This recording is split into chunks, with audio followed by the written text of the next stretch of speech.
ये है दिल्ली दर्पण। नमस्कार साथियों, सारा देश देख रहा है, अपनों में छुपे गद्दारों को माफ नहीं करेगी जनता, ऐसे फर्जी गद्दारों को। यह शेर किसी फिल्म का, किसी एक्टर का कहा हुआ नहीं है। यह शेर किसी कवि के शेरो शायरी से लिया हुआ हिस्सा भी नहीं है। यह शेर है एनसीपी के चीफ शरद पवार, दिल्ली स्थित 6 जनपद रोड पर जो उनका घर है, उस पर लगे हुए पोस्टर पर लिखा हुआ है यह शेर। और इस पोस्टर पर अजीत पवार, जो शरद पवार के भतीजे हैं,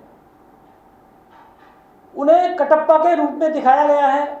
और शरद पवार, जो एनसीपी के चीफ हैं, उन्हें बाहुबली के रूप में दिखाया गया है। अजीत पवार को शरद पवार के पीठ में छुरा घोंपते हुए दिखाया गया है।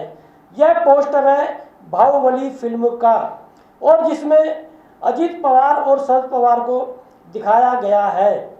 मतलब एक तरह से गद्दार लिखा गया है इस पोस्टर में अजीत पवार को। पोस्टर वार से हमला किया है शरद पवार के समर्थकों ने अजीत पवार पर। और ये जो पार्टी को हथियाने की जो जद्दोजहद चल रही है, पार्टी को कब्जाने की जो कसमकस चल रही है चाचा भतीजे में, उसको देखते हुए यह भतीजे पर पोस्टर वार कहा जा रहा है। और ये पोस्टर लगाए हैं जो राष्ट्रवादी विद्यार्थी कांग्रेस है, उसके कार्यकर्ताओं ने। और अजीत पवार पर ये जो पोस्टर वार हुआ है, यह क्यों हुआ है?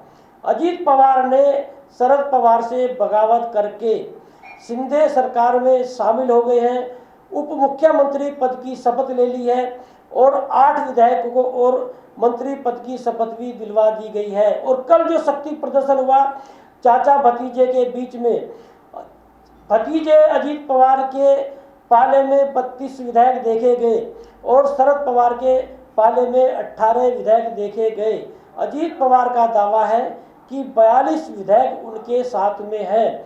और अजीत पवार ने अपने को राष्ट्रीय अध्यक्ष दिखा दिया है एनसीपी में, और अपने चाचा शरद पवार से बोला है 83 साल की उम्र हो गई है। अब आप भारतीय जनता पार्टी के जैसे लाल कृष्ण अडवाणी है, मुरली मनोहर जोशी है, मार्गदर्शक की भूमिका में आ जाइए। अजीत पवार ने शरद पवार को एक तरह से रिटायरमेंट लेने की जो है सलाह दी है। लेकिन जो शरद पवार की बेटी है सुप्रिया सुले, उन्होंने अमिताभ बच्चन की उम्र का हवाला दिया, 86 वर्ष के हैं, और रतन टाटा की उम्र का हवाला दिया, दोनों बुजुर्ग हैं, फारूक अब्दुल्ला की उम्र का भी हवाला दिया। ये लोग इस उम्र भी काम कर रहे हैं, तो शरद पवार जी भी इस उम्र में काम करेंगे। एक तरह से पार्टी को कब्जाने की जो जद्दोजहद चाचा भतीजे में चल रही है, उसको लेकर ये पोस्टर वार किया है शरद पवार के समर्थकों ने। और देखिए, इस मामले में, शरद पवार के मामले में, अजीत पवार के मामले में यदि आप देखेंगे तो आप याद कीजिए, भोपाल में हाल ही में जो प्रधानमंत्री नरेंद्र मोदी की रैली हुई, और प्रधानमंत्री नरेंद्र मोदी ने उस रैली में चिल्लाकर बोला था कि जो भ्रष्टाचारी हैं, कार्रवाई की गारंटी देता हूं उन पर। लेकिन जो महाराष्ट्र में, और एनसीपी का नाम लिया था प्रधानमंत्री नरेंद्र मोदी ने, कहा था कोऑपरेटिव बैंक घोटाला, सिंचाई घोटाला, और सिंचाई घोटाला 70,000 करोड़ का घोटाला। सीधा सीधा अजीत पवार पर वार्ता, शरद पवार पर वार्ता, सीधा सीधा अजीत पवार को डराने धमकाने वाला वो बयान माना गया था। लेकिन क्या हुआ, प्रधानमंत्री जी गारंटी दे रहे थे कार्रवाई की, और क्या हुआ, प्रधानमंत्री नरेंद्र मोदी ने अजीत पवार को उप मुख्यमंत्री बना दिया शिंदे सरकार में। और उप मुख्यमंत्री नहीं, अजीत पवार ने जिस तरह से शरद पवार से बोला कि कई बार उप मुख्यमंत्री रह चुका हूं, इस बार मुख्यमंत्री बनने का प्रयास करूंगा, महाराष्ट्र का विकास करने दीजिए, तो क्या अजीत पवार को प्रधानमंत्री नरेंद्र मोदी ने मुख्यमंत्री पद का लालच दिया है? जिस तरह से शिंदे गुट में अजीत पवार के जिस तरह से सरकार में शामिल हुए, शिंदे सरकार में, और शिंदे गुट में हड़कंप देखा जा रहा है। और शिंदे गुट के जो विधायक हैं वो जो एकनाथ शिंदे हैं मुख्यमंत्री, उनसे कह रहे हैं कि आप नहीं बोला था उद्धव ठाकरे को कि बाल ठाकरे की जो विचारधारा थी उससे भटक गए हैं, एनसीपी के साथ मिलकर सरकार बनाई है, तो अब आप क्या कर रहे हैं? अब आपने भी तो एनसीपी के साथ मिलकर सरकार बनाई है। एकनाथ शिंदे ने अपने आवास पर मीटिंग करके इन विधायकों को शांत करने की कोशिश की, लेकिन ये भी माना जा रहा है कि कहीं एकनाथ शिंदे का जो गुट है उसे साइडलाइन करके कुछ दिनों के लिए अजीत पवार को खुश करने के लिए मुख्यमंत्री बना दिया जाए, या शिंदे गुट के जो विधायक हैं उनकी सदस्यता पर जो है वो खतरा मंडरा रहा है। और भारतीय जनता पार्टी विशेष रूप से प्रधानमंत्री नरेंद्र मोदी और गृह मंत्री की कहीं यह रणनीति तो नहीं है कि यदि शिंदे गुट के विधायकों की सदस्यता जाती है तो अजीत पवार और जो फडणवीस है ये दोनों मिलकर सरकार चलाएं। और ये भी खबरें आ रही हैं कि कांग्रेस को तोड़ने की भी तैयारी है भारतीय जनता पार्टी की, प्रधानमंत्री नरेंद्र मोदी की और गृह मंत्री अमित शाह की। हालांकि जो कांग्रेस के पुराने नेता है अशोक चौहान, उन्होंने दावा किया है कि हम लोग जो है लामबंद है, हम लोगों में एकजुटता है, ऐसा कहीं कुछ नहीं है। लेकिन मीटिंगें चल रही हैं महाराष्ट्र में कांग्रेस की, और ये भी कहा जा रहा है कि कांग्रेस में भी कभी भी टूट करा सकती है भारतीय जनता पार्टी। तो क्या ये कहें कि एकनाथ शिंदे को साइडलाइन करके भारतीय जनता पार्टी अजीत पवार के जो समर्थक हैं उन्होंने लेकर, और जो कांग्रेस में टूट करेगी उनके उस गुट को लेकर भारतीय जनता पार्टी जो है कुछ दिनों के लिए अजीत पवार को मुख्यमंत्री बना सकती है।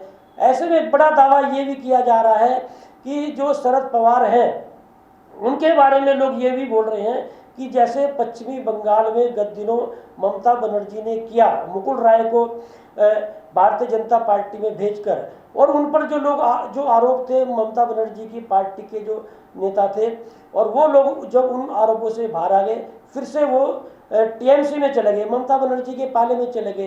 कहीं शरद पवार का तो यह खेल नहीं है। कहीं शरद पवार ने जैसे प्रफुल्ल पटेल और अजीत पवार पर लगातार छापेमारी हो रही थी, दोनों पर ईडी और सीबीआई की छापेमारी चल रही थी, और अजीत पवार तो अब उनकी पत्नी भी जो है जो चीनी घोटाला है महाराष्ट्र में उसमें जेल में जाना तय था, लेकिन जब से वो भारतीय जनता पार्टी से सटे उन्हें लगातार राहत मिली। और मुंबई की जो अपराध शाखा है पुलिस की वहाँ की उसने भी राहत दी और ईडी ने भी राहत दी। तो क्या ये कहें जो प्रधानमंत्री जी कह रहे हैं कार्रवाई की गारंटी, यदि उनके पाले में भ्रष्ट लोग घोटालेबाज लोग यदि आ जाते हैं तो उनका कुछ नहीं बिगड़ेगा, या ये कहें कि 2024 का जो लोकसभा चुनाव आने जा रहा है प्रधानमंत्री जी ऐसे ही जैसे महाराष्ट्र में घोटालेबाज और भ्रष्ट अजीत पवार को उप मुख्यमंत्री बना दिया गया, दूसरे प्रदेशों में भी जो क्षेत्रीय दल हैं उन्हें तोड़ने की ऐसी कवायद जो है भारतीय जनता पार्टी की रहेगी। क्योंकि कहा यह जा रहा है कि प्रधानमंत्री नरेंद्र मोदी वंशवाद पर एक हमला बोलते हुए क्षेत्रीय दलों को खत्म करने के लिए, क्षेत्रीय दलों को कमजोर करने की एक बड़ी कवायद प्रधानमंत्री जी ने जो है शुरू की है। और यही वजह है कि भ्रष्ट और घोटालेबाज लोगों को पार्टी से तोड़ने के बावजूद कोई बड़ा प्रदर्शन जो है, कोई जन आंदोलन या जनता की ओर से कोई बड़ा विरोध नहीं हो रहा है, क्योंकि माहौल बना दिया है प्रधानमंत्री नरेंद्र मोदी ने कि वंशवाद पर टिका जो नेतृत्व है वो देश के लिए खतरा है, वंशवाद की जो राजनीति है वो देश के लिए खतरा है। वंशवाद की राजनीति पर हमला बोलते हुए वंशवाद की राजनीति को खत्म करने का कवायद को करते हुए या वंशवाद की राजनीति को जो है खत्म करने का संकल्प लेते हुए प्रधानमंत्री नरेंद्र मोदी तो क्या क्षेत्रीय दलों के जो भ्रष्ट नेता हैं या घोटालेबाज नेता हैं उन्हें तोड़कर सरकार में शामिल कर लेंगे या एनडीए में शामिल कर लेंगे।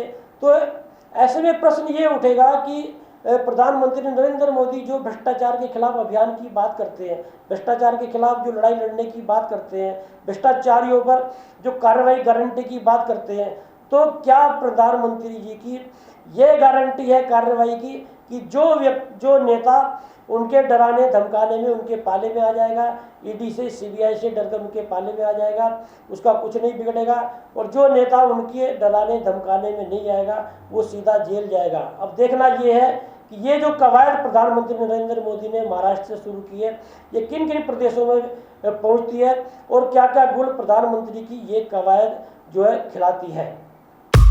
लेटेस्ट खबरों के लिए सब्सक्राइब करें हमारा YouTube चैनल या फिर लॉग ऑन करें www.delhidarpantv.com। खबरों की कवरेज और विज्ञापनों के लिए संपर्क करें इस नंबर पर।